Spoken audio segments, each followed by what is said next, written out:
बच्चा और जुगनू सुनाऊं तुम्हें बात एक रात की, कि वो रात अंधेरे की बरसात की। चमकने से जुगनू का था एक समा, हवा पर उड़ी जैसे चिंगारियां। पड़ी एक बच्चे की उन पर नजर, पकड़ी लिया एक को दौड़कर।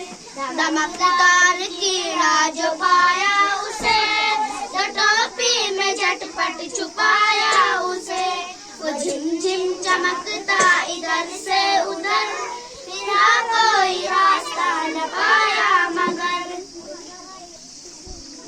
जुगनू तो गमगीन कैदी ने की इल्तिजा, कि छोटे शिकारी मुझे कर रिहा।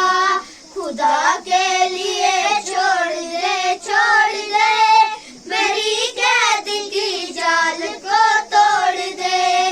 करूँगा न आजाद उस वक्त तक, कि मैं देख लूं दिन में तेरी चमक। चमक